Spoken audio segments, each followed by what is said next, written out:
What's up, everyone? Welcome back to another week of the Sports Degenerates podcast. If this is your first time listening to us, make sure to also listen on Apple Podcasts, Spotify, iHeartRadio, or Spreaker. We're also on Twitter at the Sports Degens and Instagram at Sports Degenerates Podcast. And finally, you guys can also watch us on YouTube. So make sure to please follow us on all these platforms. It helps us out big time. And also make sure to like this episode if you can on any of these platforms as well. And same thing that I say every week. You guys know us. We're just a couple of college students. We love talking about sports, watching sports, listening to sports. So we thought, what better way to show our love for sports than make a podcast about it? So here we are. Matt, how you doing today?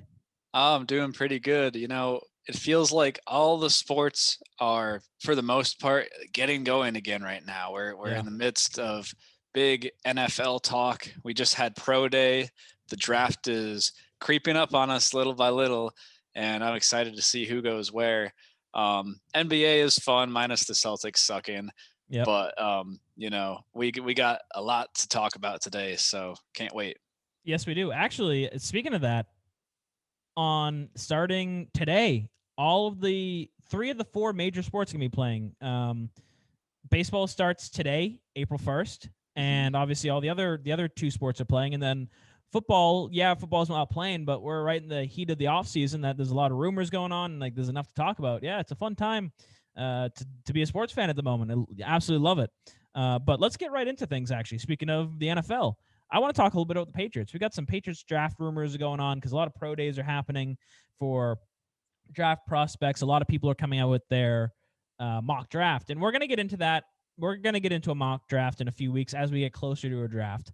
But right now, let's start with the big thing. The 49ers, I think it was last week, moved up to the number 3 spot in the draft. They traded with the Dolphins. Yeah, huge move. That was massive and partially unexpected, just because it seems like it came out of nowhere. There wasn't a ton of big NFL talks for at least a week or 2 or 3. And then out of nowhere, it's like, boom, San Fran, number 3 pick right now. They're going for a quarterback. And that exactly solidly tosses Jimmy Garoppolo back into the quarterback market and talks. You know what I mean? Where is he going to go? But the thing is, they're also saying that they're not going to trade him. Even though they traded up and they're obviously going to take a quarterback, they're still saying that they're not going to trade Jimmy Garoppolo, which kind of signals that they want Jimmy to stick around and just be a bridge guy until this next quarterback is developed enough to be their starter. Could be. But why would you do that with a Jimmy Garoppolo type? He's a good quarterback. Don't do that. Don't do that to someone like him. Be nice and trade him to a different team, preferably the Patriots, but we're going to get into that in a minute. But right now, the NFL draft is shaping up to be 3 quarterbacks, first 3 picks. Obviously, Trevor Lawrence, number 1, looking like Zach Wilson, probably number 2 to the Jets. And number 3 is kind of a toss-up because I'm hearing some people say that it actually could be even Mac Jones. Mm-hmm. It could be Justin Fields had a Justin Fields. Yeah, Justin Fields. Yeah, Justin Fields. Yeah, you got it. Justin Fields had a great pro day yesterday, 2 days ago apparently, and he's got a cannon of an arm. Yeah, he does. So those three people could, and obviously there's a possibility that the Jets might go with someone else instead of Zach Wilson.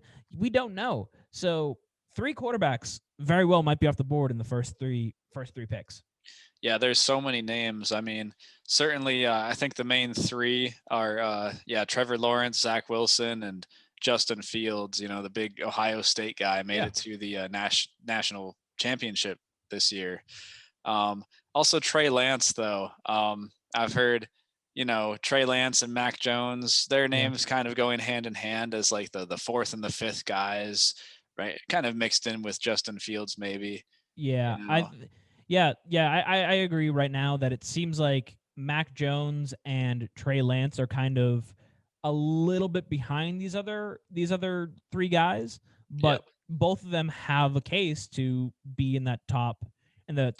And honestly, barring a trade, which I could totally see happening, I could totally see some team trading with the Falcons at number 4. If that happens, if a quarterback needy team trades with the Falcons at number 4, or even the Falcons, they might be looking to take a successor to Matty Ice. And great point. you could see that. I think the Falcons actually, I think they may have restructured his. I think they may have restructured his contract, but either Mhm. way, you could see them. They could possibly take a quarterback at number 4. You could have 4 quarterbacks go in the first 4 picks, and that's incredible. But the Falcons, I think right now, let's get into the Patriots a little bit. I think the Falcons are kind of the outlier. If the Patriots want to move up and get a quarterback that might be the starter kind of the second half of the season, or even the starter to compete with Jimmy Garoppolo during offseason, the Falcons are probably where you'd want to go, because I doubt the Bengals would want to trade, because the Bengals probably want to get a weapon for Joe Burrow. 100%. Yeah. We could totally see them. Apparently, there are rumors that Joe Burrow is trying to persuade them to draft Jamar Chase at number Mhm. 5 Yep. because they're teammates, and Jamar Chase is probably one of the best players in this draft. I would say Jamar Chase is a top 3 player, like best players in this draft, I very would easily. agree. And Yeah. so the Bengals would be in a great position. I don't think the Bengals would want to lose that position if someone trades with the Falcons. I don't think they would want to lose that position of being the 5th pick and having their pick of any other, like any position player that they want. They would have, because obviously Bengals aren't going to worry about a quarterback. At number 5, they're going to have their pick of every player in the draft essentially. Pretty much. Yeah. Yeah. They don't need a quarterback. They got one last year. Yep. And now, yeah, with the top 3 picks pretty much locked in on the position they're going to take, the one that the Bengals don't need, excuse me. Yeah, they are going to get the best of Yeah. everything else, minus that one position that luckily they don't need. So Bengals, I mean, yeah, they are in a good seat in the draft. And yeah, along the lines of the Patriots, I don't know if the Bengals are going to want to make a trade with them right there. Well, obviously, I'm not talking about the Bengals. I'm talking about Patriots trading to number 4. The Falcons are. I think I could see the Yeah, yeah. Falcons. I could see the Falcons trading number 4 because, like I said, they don't necessarily need a quarterback, and the Patriots. I mean, you kind of see what is being given up for a top pick in the draft. The Patriots could trade their first round pick this year, first round pick next year, and probably their second round pick this year and third round pick next year, whatever. But a combined 2 first round picks and some early round picks as well. The Patriots could move up from 15 and get number 4, I think, from the Falcons. I think that's pretty doable. Would the Falcons do it? You don't know. But that's one pick. I think number 6. Yeah. No, the 7th or 8th pick in the draft. I think that might be available. I don't remember what team is picking off the top of my head. But the Patriots have the possibility to do that. And I think if they're going to do it, it would be this year. Because one thing that I've been saying with this offseason is we Patriots fans have wanted to see, when it goes into the offseason and the free agency, every year you're always like, oh, I hope Bill Belichick gets this guy in the first wave of free agency, or I hope Bill Belichick gets this guy, whatever. And this year they did that. It was the first time like ever that Bill Belichick had a free agency spending the first day of free agency. And another thing that Patriots fans always do is in the first round of the draft, they're always like, oh, I hope Bill Belichick drafts this guy or trades up and gets this guy, whatever. Never does that. If he does it, it's going to be the year. This is going to be the year that he trades up in the draft if he wants to. Will he do it? I don't know. Knowing Bill Belichick, and because this is what Bill Belichick does, he could always trade down. Like he might be like number 15 pick. I don't care. I'll get a first round pick next year and another second round pick, and another second round pick this year for it or something like that. Because I could see Bill Belichick doing it. That's what he does. But I would much rather him. I really want him to trade up in the draft because at this point, if you can't get Jimmy Garoppolo, there's no other quarterbacks that you can get. And it's at the point where they need a quarterback because right now, obviously, Cam Newton is signed to a 1-year deal. He's not the starter of the future. You need a starter of the future, and you can't get lucky and hope that maybe next year you can possibly find someone shakes free and you can trade for someone. Or especially with the draft class that's good. Exactly. I think this is the year that they have to try and trade up and be aggressive to number 4. And the thing that makes that possible, I think, is that they filled so many holes in free agency that they don't need a bunch of picks this year. They can afford to trade away some of their picks this year because they already filled up some of their holes. So the draft isn't as important as it would be if they didn't fill up those holes. So they can be like, all right, second, third round pick or whatever, yeah, it'd be great to have it, but we can afford to get rid of those to move up in the draft to get our quarterback because I don't know, second round pick, you'd probably maybe draft like a linebacker or something like that. Like they're pretty set at linebacker now with the free agency moves that they've made with Kyle Van Noy coming back and getting Judon and all that. So I think if they want to make a trade up and get that quarterback, this is going to be the year that they do it. I'm going to be disappointed if they don't. And a dream scenario, which I know this isn't going to happen, is possibly trade up again and get another one of those top wide receivers. Oh yeah. But Yeah, I will say though, I will say another thing that I would love to see them do, even if they stick at 15, is draft one of those top wide receivers. If they decide not to get a quarterback, I want a wide receiver. I think that's the most important things to me. Is if you're not getting a quarterback, I would be happy, not as happy with getting one of those top wide receivers. Because obviously Jamar Chase is probably gonna be the first wide receiver drafted. Yep. And give me Devonta Smith, give me Jalen Waddle, give me any of those top wide receivers in the draft right now. They're all really good. I mean, obviously it's a deep draft class, and you could find, and say if they decide to stick at 15, you could find a very good wide receiver in the second round. But I would much rather them, if they don't get a quarterback, get a wide receiver in the first round because your wide receiver depth is still lacking. And that's kind of what I'm sensing. Obviously, I could be wrong here. This is all just guessing, but I could totally see him either drafting one of the top wide receivers or drafting one of the top quarterbacks this year. Yeah, and here's another thing to think of. This, and I could see this being a thought that they're having. We know the first three picks are likely going to be Trevor Lawrence, Zach Wilson, and probably Justin Fields. Yeah. They have a pick in the teens. Is it worth trading up, or can they get that guy that they want where they are right now? Like, will Mac Jones or Trey Lance fall to 15? I doubt it. That's a question too, and I wouldn't be surprised if they're thinking that. I could see a quarterback falling farther than the wide receivers if they stay at 15. Believe Okay. it or not, because Interesting. I mean Chase, Devontae Smith, Jalen Waddle. I think there's a lot of like wide receiver needy teams Yeah. that might want them and that Okay. come before the 15th pick. So it will be interesting to see. There's so many scenarios for the Pats this year, and that's been the story of this Yeah. offseason for the first time in our lifetime. Exactly. Like. I will say, just to argue with that a little bit, we're gonna move on to the Celtics here in a minute. But just to argue that, I would say in the top 10 picks, I think there are more quarterback needy teams than there are wide receiver needy teams. Because at the moment, there are probably like of the top 10 teams, there are about roughly 5 of them need a quarterback. Obviously, there's top 3, Right. and then you could say the Lions need a quarterback as well. Yeah, they got Jared Goff, but like I'm sure they'd be interested in getting one.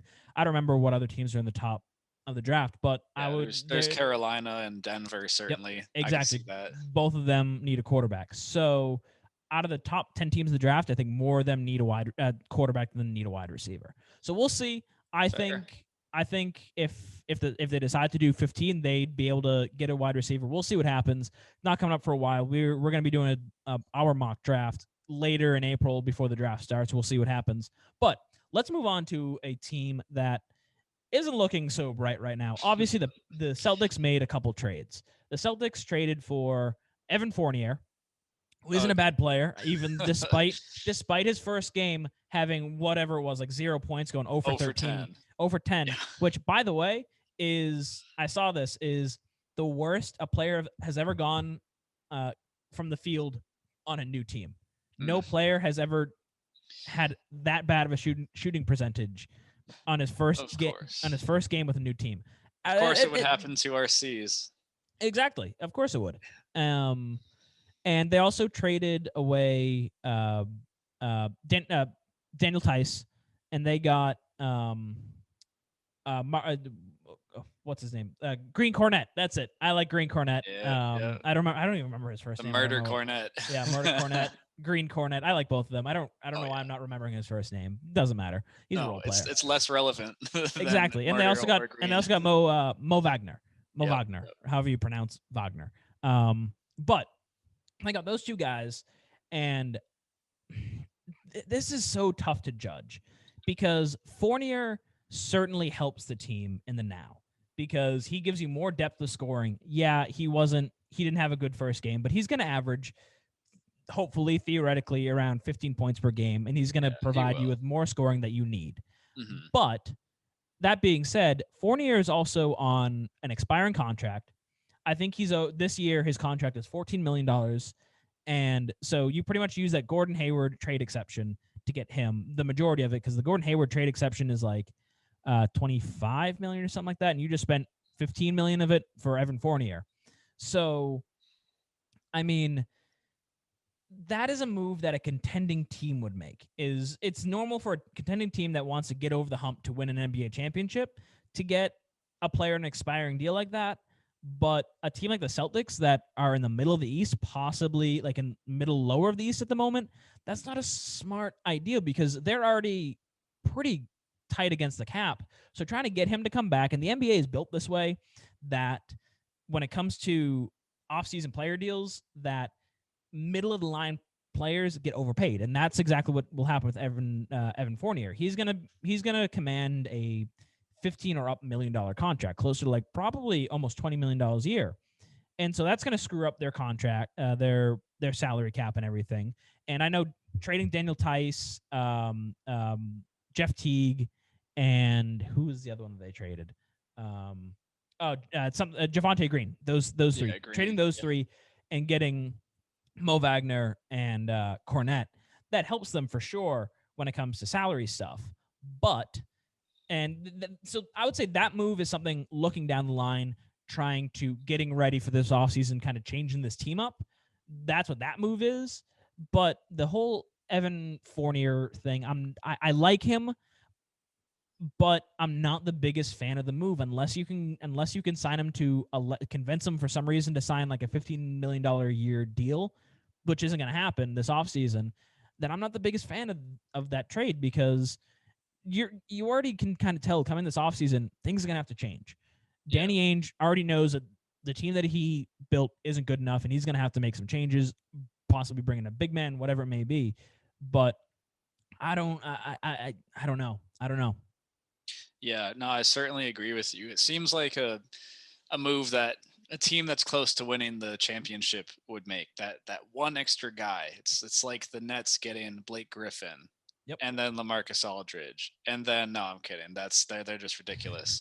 But yeah, you know, this they probably don't think this, but what maybe they're like, oh, we have Tatum, Walker, Smart, and Brown. Let's get someone else now. Like we're still good now, even though the numbers show they're not. Yeah. Um, yeah, I don't know. I mean, Fournier, like he will improve. This first game was a bit of a fluke, as Celtics like as it was. Yep. um, yeah, but um, yeah, they're doing that whole strategy. They got rid of Tice and the other players, a salary dump, basically, try to free up the room to get him Exactly. back.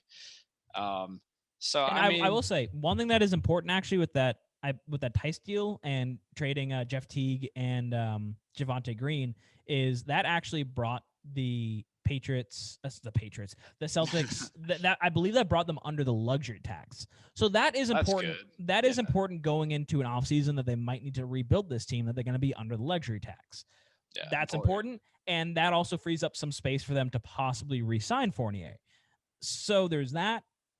But still, yeah, Yeah, he would be a good piece for the future. I mean, he is a mid-level player, and the team badly needs depth, correct. badly. Yeah. So I could see it paying off in the long run if they can keep him. But yeah, there's also the arguments that you made Yeah. against it. For me, when it came to the trade deadline, the one thing that I was upset to see is that a big man that I really wanted on this team in what's his name? The guy down he was in Orlando. I'm blanking on his name. Not Aaron Oh, Gordon. I was I Vucevic, right? Vucevic, thank you. I Yeah, wasn't I wasn't the biggest fan of Aaron Gordon. I'm not mad that the Celtics did not get Aaron Gordon. I think he's a little yeah, overrated actually. same here because he can But dunk well. exactly. Vucevic is someone that I wish they got, because Yeah, what Orlando got for Vucevic wasn't a ton. They got a first round pick and they got two pretty good players. I think the Celtics very easily could have traded a Marcus Smart first round pick and I don't know, one of their depth guys for Vucevic. Obviously, you don't know. Maybe they offered that to Orlando and they said no. But I think you could. I think you could have done that. I really do think that you could have gotten that done. And I would much rather Vucevic on this team than Marcus Smart. And that brings me Oh to yeah, my next all point. day. I am getting so sick of Marcus Smart. He's shooting 8%, 8% from three in the fourth quarter this season. And in the fourth quarter, just in general, his overall shooting percentage, is like 28%. That is Bad. stupid bad. I am so sick of that. I am so sick of Marcus Smart because the problem is he is a great player when he knows his role. The problem is, especially in the fourth quarter, and this is just a thing that he has a problem with in general, is he thinks that he has to play hero ball for some reason. He thinks that when it gets down to crunch time, like, oh, I have this big head. I've been on this. I'm the leader of this team. I've been on this team the longest. Time for me to start taking control of this game. That is not your job. Your job is to come in defensive situations and give that team some heart and hustle. And I am just so sick of him thinking that he has to run this team and he has to all of a sudden in the fourth quarter try and shoot the ball and try and play hero ball. I'm so freaking sick of seeing that. He's like Kyrie Irving, but without the talent. Oh, Right? it's horrible. It's horrible. I mean, because without the shooting could, ability. exactly, they could get something for him if they trade him, and so I'm really hoping that they trade him. I know a lot of Celtics fans hate that. A lot of Celtics fans are like, hate the people that want to trade Marcus Smart, but the numbers don't lie. If he's shooting 8% from three in the fourth quarter, that is not good at all. He's not getting you over the hump. He is Marcus Smart, Celtics fans, is not getting you over that hump. He's not going to win you a championship. If you can get something for Marcus Smart that if you want to get, you could probably get a defensive player that gives you roughly the same as Marcus Smart does, maybe not as much, and a better scorer than Marcus Smart for Marcus Smart, like a second round pick or whatever, or Marcus Smart, a first round pick. You could easily do that.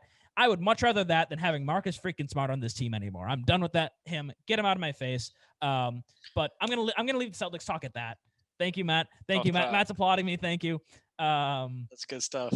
But I do want to move on now to the March Madness. Matt, you're obviously the big March Madness guy. I don't follow March Madness as much. Talk to me about it. I'll take the floor, but before that, we have to address what you're wearing. Also, I know you tried skipping over it, but yeah. To finish up NBA talk for real, we decided to bet on a not interesting game this week. I decided to bet on a not interesting game. I'm like, yeah, I think I can pick this game. We're coming up with some sort of rules for the Robo Shame. They're loose rules that the loser gets to choose, gets the first pick of the game that we decide to choose to bet on, or whatever the bet ends up being. The loser gets first pick. I was the loser last week, unfortunately, but I knew the Hornets could beat the Wizards. I was not wrong. I might have gotten a little help with Bradley Beal sitting out. We'll ignore that. Yeah, Bradley Beal wasn't playing. My big thing was that Bradley Beal is the MVP of the league and that he'll win them the game. And obviously he wasn't playing, so we didn't win them the game. You want him to be MVP of the league so you can get rich. I do. I mean, I have a good sized bet on him possibly being then. Well, I mean, it's a 25-cent bet for me to win like $2,000 if he's the MVP of the league, but that's besides the point. Right. Yeah, no, let's move on. Let's move on to some March Madness here. You guys can make sure real quick, you guys can make sure to check out our next bet of the week, that figure out who's going to be wearing the Robo Shame next week in our social media. So make sure to keep following that. We've been posting them on there the past 2 weeks. So make sure to follow us on there. Matt, tell us about some social media. Talk to us about some March Madness. Twitter, Instagram, shut up, Facebook. Shoot, what else we got? Gonzaga. They are 30-0 this year. Holy crap. What a team. I mean, it's not new. The Zags have either 4 or 5 30-win seasons in a row, which is dummy good. It's insane. They're overpowered in their conference, but we won't talk about that. Man, they are going on to the Final Four again. And I remember a couple of years ago, they had a really good team like this. They made it to the Final Four and then the Natty, and they ended up losing to UNC, I think, right? I'm not blanking. There's too many blue bloods. It was either UNC or Villanova. I think it was UNC. But Great Final Four, and Gonzaga has a stupid easy matchup. 11 seed UCLA, 11 seed. There's Yeah. 1 through 16 for those who don't know. An 11 seed made it to the Final Four somehow. That's impressive. Credit to UCLA. They're only the second team, the second 11 seed to do that, who started in the first four. I didn't realize that. That's crazy. Yeah, it's That's wild. crazy. It was them and I think VCU like a decade ago. Wow. One team like that. But UCLA 11 seed. I'll give them full props for making it this far, but they don't deserve to be here. Gonzaga is going to blow them out. Okay. No bold predictions there. Gonzaga's blowing them out. 90 to 60. So you tell me Gonzaga is the team that I'm going to bet on this week. I am telling you that, but it probably won't win you money. If you put $10 on Gonzaga winning, you might win 50 cents. Easy 50 cents. I'll take it. Easy 50 cents. I'll take it. Quarters. The entertaining game, Baylor versus Houston, to play Gonzaga in the finals. I'm already writing that in pencil, pen. Okay. 1 seed Baylor, 2 seed Houston in the other Final Four matchup. Baylor is 26-2. Houston is 28-3. What does that tell you, Tyler? Gives me an easy winner. Well, we're in for a show. I'm kidding. No, that sounds like a very interesting game. And I'll tell you right now, that's a game that I would stay away for with a bet because I don't like bets like that raise my blood pressure, that I don't know who's going to win. That sounds like it's going to be a fantastic game. That's actually a game that I would be interested in watching. I think, I get a little more interested in March Madness towards the end, and that sounds like a game, Final Four, that sounds like a fun Final Four matchup that I would totally get invested in and to see who wins. Absolutely. And this was pretty chalk and still is, meaning it's easy to pick 2 1 seeds to make it to the finals. But in a lot of my brackets, I had Gonzaga versus Baylor be in the finals. And I think Gonzaga will win. I think Baylor is going to beat Houston, as hard as that game is to pick. A couple 1 seeds in the finals, Gonzaga versus Baylor. That would be a great matchup too. And I say all that and watch UCLA beat Gonzaga somehow. We'll see. That would be funny. But yeah, we're definitely gonna be watching those games, guys. And honestly, you know what? Maybe we'll even do something special for those games. Just keep an eye out to our social medias, and we'll do something. Maybe we'll do something fun while Matt and I are watching those games. Who knows? We'll see. Shotguns if UCLA wins, or maybe possibly that, or maybe we'll live treat or something, or maybe we'll do a live viewing party while Matt and I are watching those games. Who knows? We'll see. But all right, guys, I want to move on to our last segment of the week, and it's our new segment that we're going to start doing pretty much every week here, is Funny Sports Moment of the Week. I'm excited. And this week, the reason why I thought of this segment was I saw something hilarious this week, and Matt hasn't seen this yet. I'm the only one that's seen this, is a post that the Spurs made for Lonnie Walker the fourth, telling him to get better. And I'm gonna show it right now for those of you. Pray for Lonnie, guys. For those of you that are watching, that are listening on any of the podcasting platforms, this post is a post from the Spurs that says, it's like a very like serious post from the Spurs, that it says, "Rest up, Lonnie," and it says underneath it, "Lonnie Walker is expected to be out for about a week due to a wrist injury." I love that. That's the sub caption. And rest up. He's out for a whole week. Exactly. He needs to ice it. And prayers up. To make it even better, their caption on Twitter goes, "Spurs Nation, let's all wish Lonnie Walker a speedy recovery." That makes it seem like he's like he has an ACL injury or something like that. And Lonnie Walker even retweeted it and said, "All of this for a wrist," with 2 laughing face emojis. And he goes, "I almost said R.I.P. to my damn self." Like, even I love that. Even he's acknowledging that this is a little much of a social media post. A little much. I love the like deep like blue and red colors on the photo edit too. Yeah.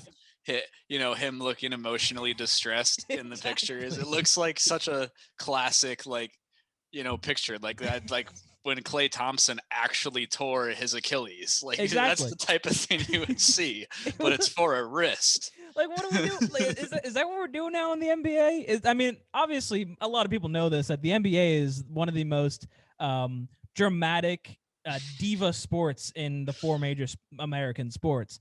But, like, we're really making a post like that for a sprained wrist that this dude's only going to be out about a week. Is that what they're we're just doing? nice. The Spurs are really nice and polite and caring. They Oh my want to make gosh. sure their boy is good. I'm That's telling all. you. And I think the best part is that even he goes, I almost said RIP to my damn self. That is Yeah, amazing. great. But guys, I do want to say, like, if you guys want to see what this post looks like, make sure to check out our YouTube, and that picture is up on our YouTube. You guys can see it as we're talking about it. But oh my gosh, that was something else. But I do want you guys Too to know we're much. going to be continuing doing this segment at the end of the show every week, whether it be showing a social media post that we think's funny to do with sports, or showing a a funny sports video that happened in the last week or has happened recently. So Or just seeing Tyler in the pink robe of shame more. I'd love exactly, it that. might That's might be that hilarious. too. Might be that too. So make sure to keep an eye on that, guys. Make sure to keep an eye on everything that we're doing. We're getting some good responses. If you guys have any requests for us, if you guys want to give us any feedback, please make sure to let us know. We always enjoy doing this for you guys, and we're going to thank you so much for joining us as always this week. It's been a pleasure. We'll see you guys next week here in the Sports Degenerates podcast.